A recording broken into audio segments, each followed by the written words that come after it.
Salut et bienvenue sur la chaîne de Monkey EDC. Alors on va faire une petite vidéo que vous aimez bien la plupart du temps.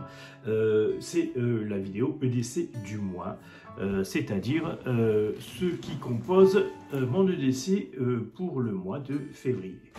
Alors on est parti là sur un sac de la marque Kabaya. Donc Kabaya, le modèle c'est le Havre. On est sur un modèle en 23 litres.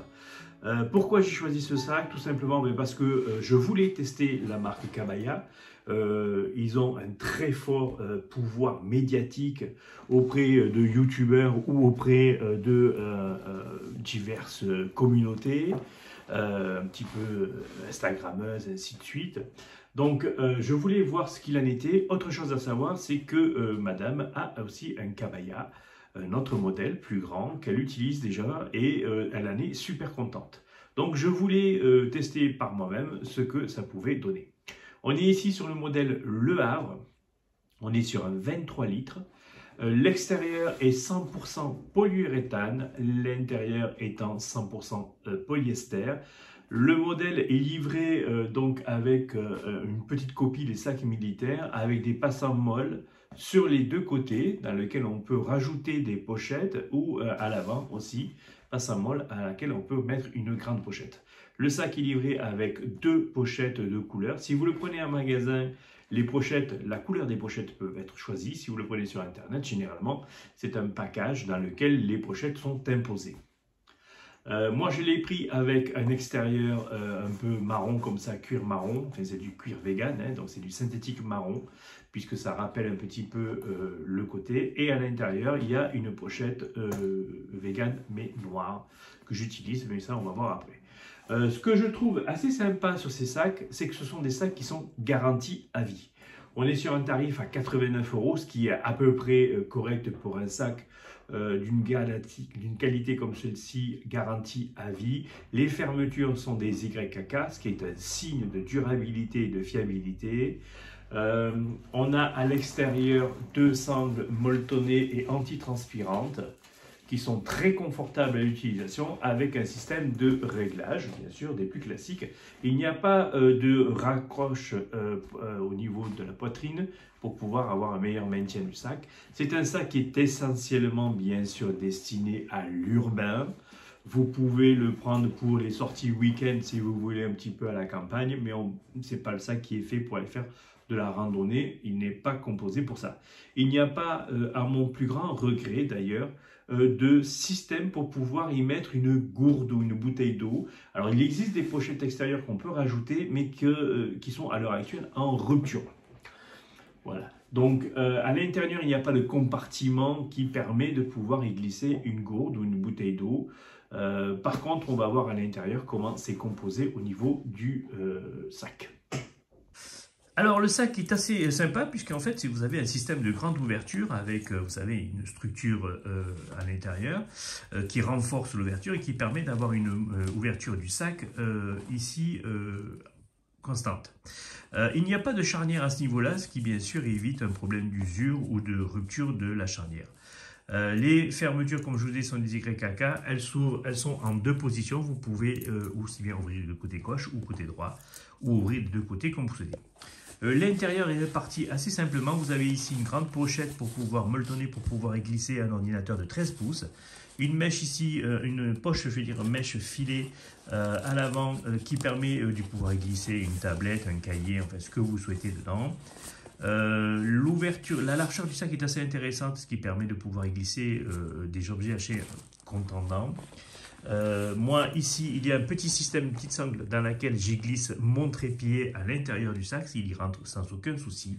On a ici une pochette pour pouvoir y organiser ce que l'on souhaite et une autre pochette qui peut permettre de recevoir un téléphone, des lunettes, enfin ainsi de suite. C'est à vous d'organiser ceci. Il est livré avec ce coloris là, il y a d'autres coloris qui sont faits selon d'autres motifs, bien sûr, à l'intérieur du sac. Les deux poignées, elles, sont très confortables. Il y a un système ici pour attacher les deux poignées entre elles pour pouvoir avoir un maintien plus facile. Et un petit truc intéressant, c'est qu'à la partie à l'arrière ici, il y a une poche secrète qui permet de pouvoir y glisser les documents, les choses importantes, les choses que vous voulez protéger, puisque cette partie-là, bien sûr, est en contact avec votre dos et normalement est moins accessible. J'y ai rajouté moi à l'extérieur cette petite pochette ici. Le système d'attache et de désencachement des pochettes est assez facile, ce sont juste des pressions. Ça se met très facilement, on peut organiser très facilement ce genre de choses là.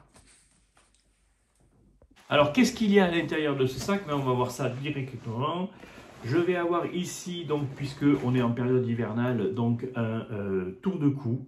Tour de cou de la marque Triumph, les motos Triumph. Hein, donc c'est un tour de cou à micro polaire, réversible qui peut être utilisé, donc un côté imprimé ou un côté noir.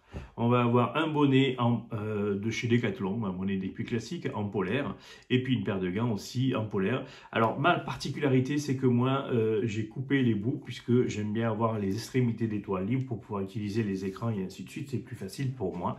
Et puis je n'aime pas du tout avoir les bouts de doigts comme ça avec un manque de sensibilité. Si vous faites l'ouverture ou la fermeture d'un couteau, je trouve que c'est beaucoup plus agréable. On va avoir ici un système de bobo kit, toujours la même chose, donc avec une pochette des plus classiques que vous trouvez en pharmacie. La composition du bobo kit est assez simple, il y a quelques médicamentations, médicaments propres. On va avoir des gants en vinyle, on va avoir une bande, des pansements, des compresses, un petit ciseau, du sparadrap, des compresses imbibées d'alcool. Enfin, le truc le plus classique que vous pouvez trouver en pharmacie pour quelques euros, ça fait largement le taf pour le petit quotidien, les petites coupures du quotidien. Si jamais il y a quelque chose de plus grave, là, on passera sur un autre système, mais ça, c'est dans ma voiture. Je ne vous ai pas montré, mais ici, à l'intérieur, il est fourni une petite attache avec une espèce de petit mousqueton. Voilà, comme celui-ci. Moi, j'y ai mis simplement un extenseur pour accorder les clés. Donc ici, c'est simplement les clés du boulot avec la clé spéciale pour pouvoir aller accéder à la machine à café. Je vais vous parler d'une pochette à l'intérieur, donc qui est amovible. Je peux la mettre à l'extérieur ou à l'intérieur. Moi, j'ai préféré garder la marron à l'extérieur et la noire à l'extérieur. Comme vous voyez maintenant, vous pouvez voir les systèmes de passe en molle qui fonctionnent très très bien. La qualité est bonne. On est toujours aussi sur la fermeture YKK. La contenance est assez correcte. À l'intérieur, moi, il y a essentiellement tout ce qui est la partie électronique. Donc, on va retrouver chargeur, on va retrouver une petite boîte de piles de secours, puisque selon les cas, j'utilise des lampes torches en port EDC niveau 1 avec des piles AA ou AAA. Une paire de AirPods pour le téléphone de celui lequel je filme. Un système de câble que moi je trouvais assez sympa, puisque maintenant à l'heure actuelle on a tendance, même les iPhones, les derniers iPhones ont tendance à venir à l'USB-C, mais j'ai encore beaucoup d'instruments et d'appareils électroniques qui fonctionnent avec des différents systèmes de charge. Donc c'est pour ça que j'ai ce système-là de câble divisé en trois avec trois embouts différents. C'est un câble que j'ai trouvé de la marque, c'est Gianac qui fait ça. C'est un câble renforcé aux normes FI qui permet une charge jusqu'à 100 watts selon le modèle. Vous pouvez donc largement, avec un bon chargeur, charger un ordinateur avec ceci sans aucun souci. Et une petite powerbank de chez Anker. Une powerbank MagSafe, vous l'avez déjà vu, je vous en avais déjà parlé, c'est pour charger les iPhones en système sans contact MagSafe, sans câble. C'est super pratique. On va retrouver donc à l'intérieur un petit carnet, je l'ai ici, mais ça c'est parce que j'ai noté dessus pour les couteaux que je porte. Je vous dirai ce qu'il y en a. À l'extérieur, dans la petite pochette ici, je vais simplement avoir un kit filaire pour pouvoir accéder rapidement à un kit filaire pour pouvoir m'isoler ou pour avoir une communication téléphonique facilement. À la partie à l'arrière, je vais avoir donc un petit porte-documents avec tout ce qui est les documents un peu sensibles, les passes de boulot, les choses comme ça. Et puis ici à l'avant, on va retrouver donc un petit carnet de post-it, toujours. Une petite microfibre pour nettoyer les écrans et les objectifs. Et puis une lampe torche. On va retrouver aussi un briquet. Mais la lampe torche, donc là en ce moment je suis sur la Ribbon.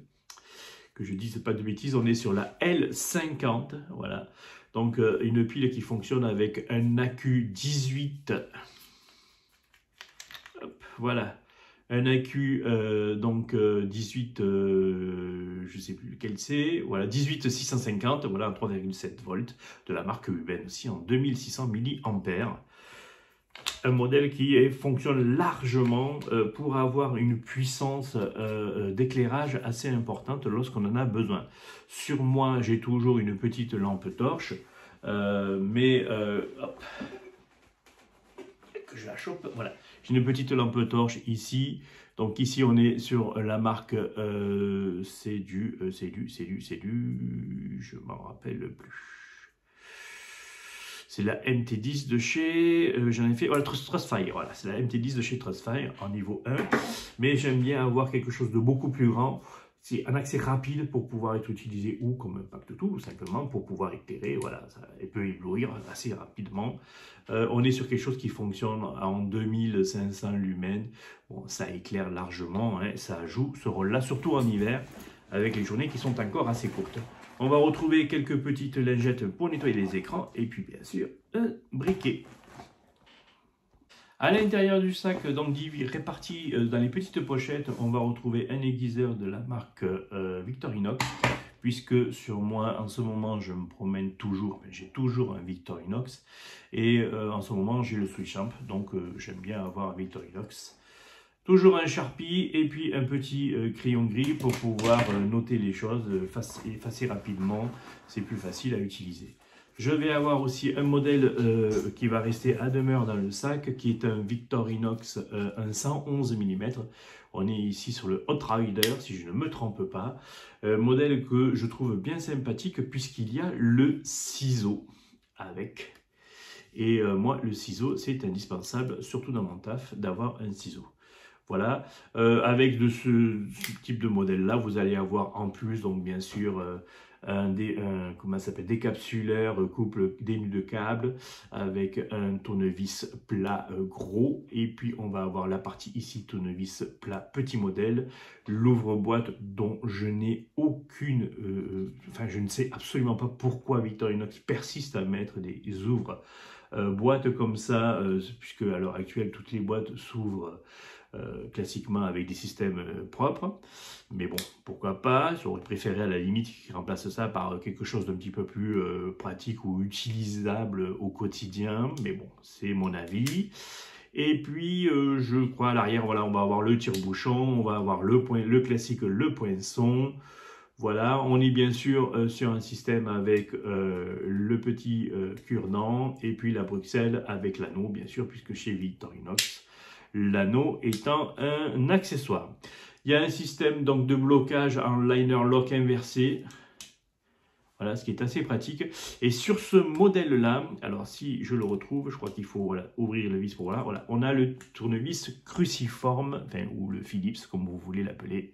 Voilà. Qui fonctionne très très bien et qui est alors qui n'est pas verrouillable à mon plus grand regret. J'aurais bien aimé qu'il soit verrouillable, mais ce n'est pas le cas. Voilà. Et puis à la limite, j'aurais préféré, comme sur le Cybertool, avoir un système où on peut interchanger. S'ils auraient pu virer par exemple l'ouvre-boîte qui ne sert à rien et mettre les systèmes de support pour les embouts et avoir un système d'embout interchangeable comme on peut retrouver sur le modèle Cybertool M ou L. Mais bon, faut pas non plus trop en demander, c'est déjà bien d'avoir un produit qui est assez complet chez Victorinox. Les 111, moi, je les considère plutôt comme des couteaux. Et puis, ça je l'avais déjà dit, et puis les 91, je les considère plutôt comme des outils. Voilà.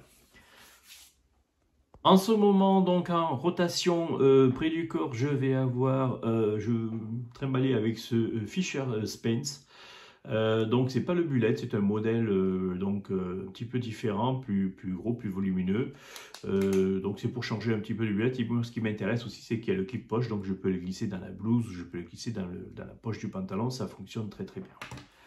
Je vais avoir donc aussi un couteau. Donc là aujourd'hui on est sur le 5.11 avec un port clip profond.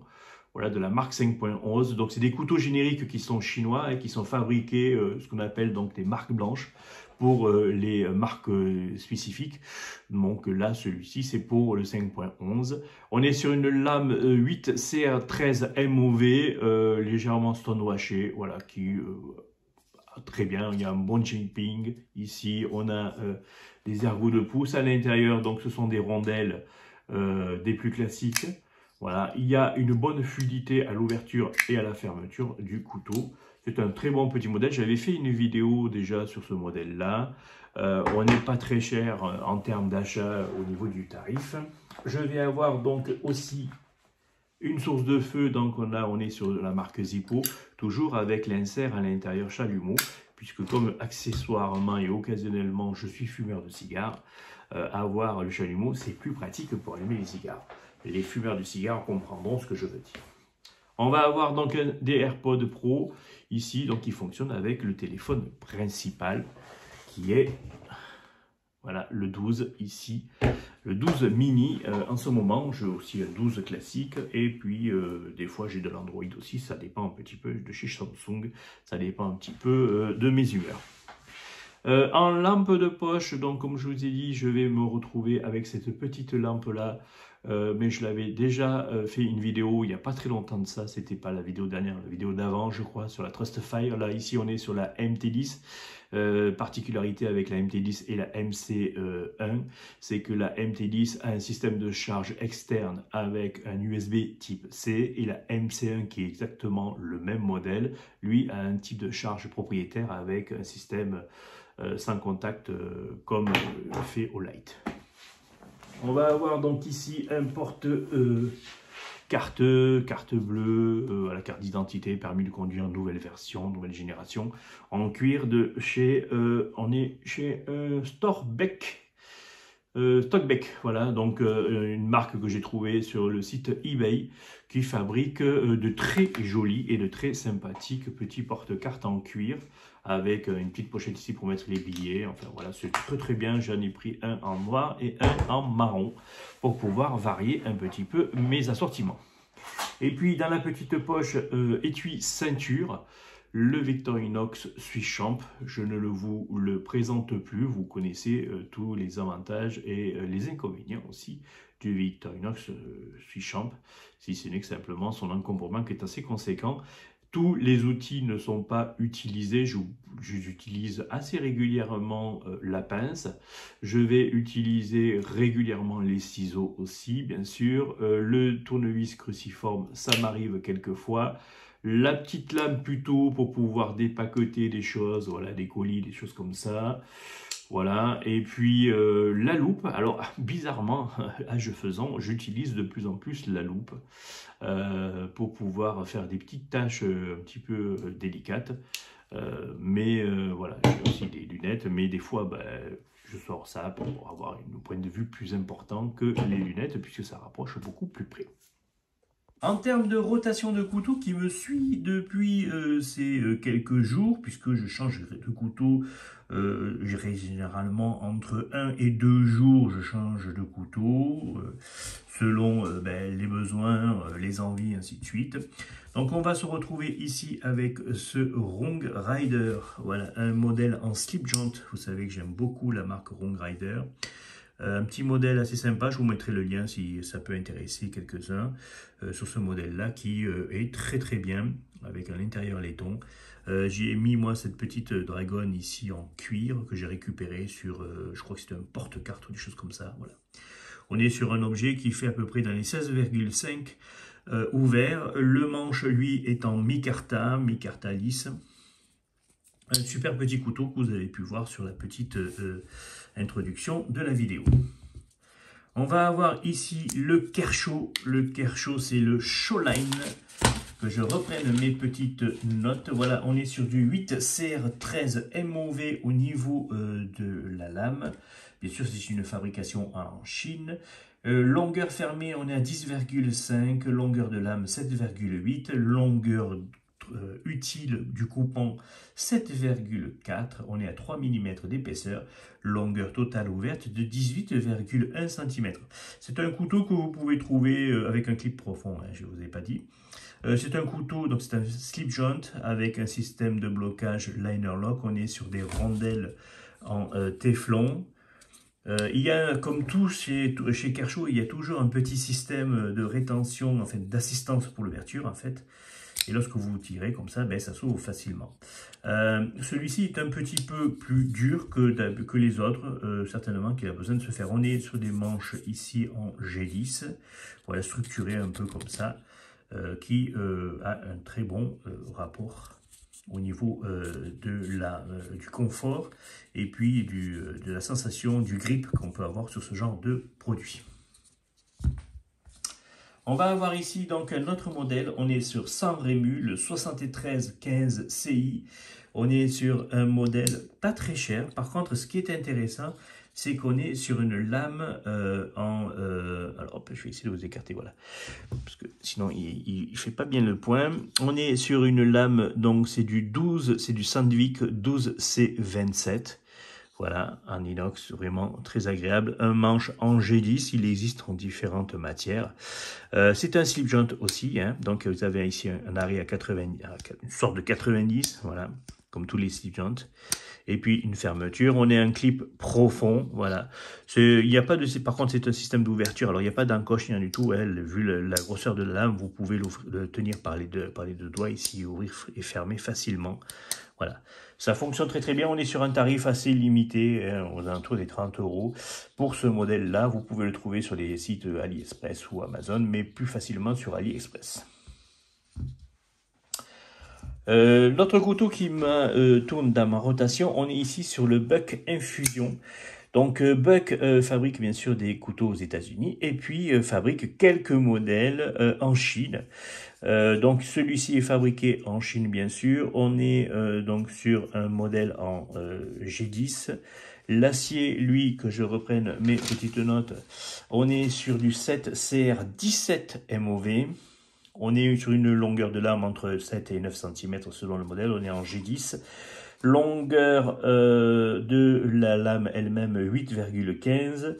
Épaisseur de la lame, on est sur du 3 avec un beau shaping ici. Voilà, le couteau lame fermée, on est à 11,7. Enfin, couteau fermé, on est à 11,7 et pour un poids de 80 grammes. Donc il existe aussi en différentes couleurs, celui-ci. Et puis c'est un modèle que vous pouvez trouver aux alentours des 50 € sur tous les bons sites marchands. On est sur un port profond avec un clip. Alors il y a un petit léger dépassage. Ouais, ça dépasse un peu, mais vraiment, vous voyez, c'est juste biseauté comme ça. Il y a un passant pour la dragonne. Un modèle avec des rondelles à l'intérieur, bien sûr, en téflon. On peut les voir peut-être ici en blanc, vous voyez, ici, voilà. L'ouverture et la fermeture se fait assez facilement. Même chose que pour le Kershaw, il y a un petit ressort qui crée une résistance et qui aide à une ouverture explosive du couteau lorsque vous tirez dessus le flip. Voilà, vous voyez, ça part très vite. Modèle assez sympa. La seule chose qu'on pourrait lui reprocher, c'est cette encoche ici qui, ben, pour moi, je trouve, n'a pas véritablement d'utilité. Je ne vois pas pourquoi, puisque de toute façon c'est un flipper, pourquoi avoir mis un trou ici, puisqu'il y a même un passant, mais bon, c'est absolument non exploitable de pouvoir choper la lame ici pour l'ouvrir avec les doigts, et ça ne fonctionne très bien qu'avec le système flipper. Mais bon, pourquoi les designers font certaines choses, des fois, on se pose la question. On revient ici sur un petit couteau traditionnel, on est sur le Liandu, donc en corne noire. Voilà, modèle bien sympathique, on est sur du 14C27. C'était le couteau des vignerons de l'Aveyron qui utilisaient ça pour faire les greffes au niveau et pour couper les liens en fait qui liaient les ceps de vigne. Voilà. ou lorsque vous faites l'opération pour pouvoir remonter les branches de vigne, en fait, vous attachez les branches qui poussent au fil avec un petit lien comment ça s'appelle, en liane, et donc c'est pour ça que il s'appelle le liandou. On est sur un couteau traditionnel avec un arrêt à 90. Que je prenne mes petites notes. Je ne sais pas si je l'ai marqué. Non, je ne l'ai pas marqué dessus. Mais bon, au niveau de la longueur totale, donc on est sur 19 cm la totalité, et puis aux alentours des 8 et quelques centimètres au niveau de la lame. Il n'y a pas de ricasso ici, hein, donc il faut faire attention avec les doigts. C'est un couteau qui est bien agréable pour la table. Moi, c'est pour cela que je l'utilise. On va rester dans les traditionnels avec bien sûr ce Fred Machio, le dodu. Voilà, ici on est sur un bois, alors c'est pas je crois que c'est de l'olivier, c'est pas du bois serpent, c'est de l'olivier. Donc très très beau couteau, rien à dire, le dodu, on est sur un 2 clous, c'est un modèle très agréable. J'ai aussi le même modèle en noyer. Au niveau de la lame, on est sur du 90 MCV 8, donc c'est du lame au carbone. Longueur totale, on est sur 198. Longueur de la lame elle-même, on est sur du 85. L'épaisseur, on est sur du 3. Et le poids, on est aux alentours des 60 grammes. Ce qui en fait un couteau très très léger, malgré son look un peu trapu comme ça. Et c'est ça qui est super intéressant. Dans la poche, vous ne le ressentez absolument pas. Et puis, on va terminer cette rotation par ce Pied-Friche Beluga. Voilà, un modèle en J10. Alors là, on est sur une appellation un peu particulière. On est sur le PFP01. Au niveau de l'acier, on est sur du K110. Donc traité avec un système comme ça, voilà, à l'extérieur là, pour résister un petit peu à la corrosion et tout le reste. Le manche et puis la plaque ici, la petite pièce rajoutée ici est en micarta. C'est un clip profond. C'est un couteau avec un système de blocage liner lock. On peut retrouver facilement, alors la fluidité est vraiment phénoménale, à ouverture ou fermeture. Par contre, vu le poids, puisqu'on est quand même à entre 142 et 166 grammes selon le type de manche dessus, c'est quand même un très gros couteau, hein. Il faut quand même en prendre conscience, et puis il est très large. Et puis il a un système d'ouverture ici, From Flipper. Voilà, qui fonctionne très bien, mais il faut avoir quand même un petit coup et puis peut-être l'aider avec le poignet, puisque la lame quand même est assez imposante, donc il y a une grosse inertie au niveau du poids de la lame. C'est un modèle que vous trouvez entre 50 et 60 € à l'heure actuelle sur tous les bons sites commerce. Voilà pour ce petit EDC du mois de février. Si vous avez des questions, des commentaires, bien sûr, ça se passe en bas. Je vous invite à vous abonner si ce n'est pas le cas. Je vous invite bien sûr à liker la vidéo, à la partager, pourquoi pas, ça fait toujours plaisir.